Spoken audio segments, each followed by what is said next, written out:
Good afternoon. Portrait of a family that might as well be made of strangers. They're tired, they're hot, they're thirsty, and their trip through the desert will not end happily for them, because their destination is the Twilight Zone.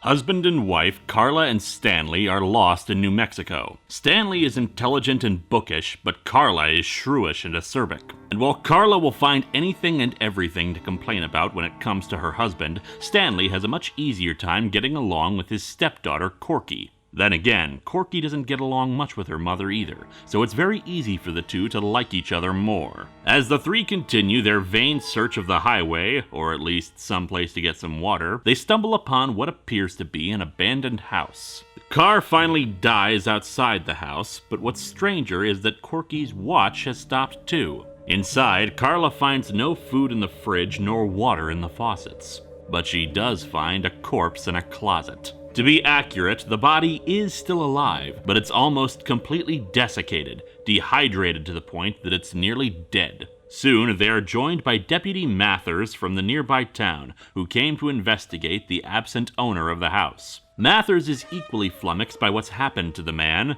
but he soon finds his own vehicle unable to start, not even able to get his radio to work. Fortunately, someone will be along eventually to investigate it, but Stanley believes there's some kind of magnetic field affecting everything around the house. Mathers brought with him extra food and water at least, so the family will be better, but unfortunately, not so for Stanley's marriage. Carla finds herself sharing the deputy's bed that night.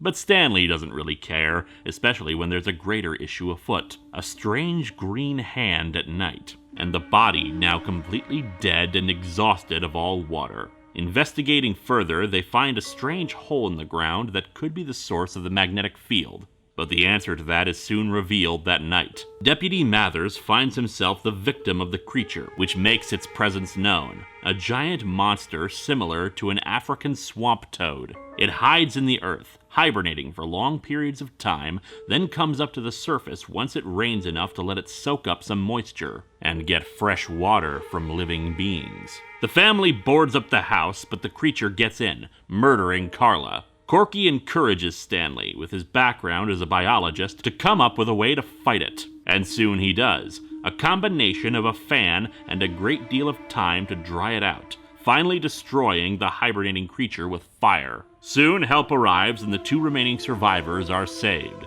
But the rain will fall again, and who knows what else is sleeping under the surface. Just a friendly public service announcement that it's okay to conserve your water a bit. File under D for dry, for desert, and for deep underground in the Twilight Zone.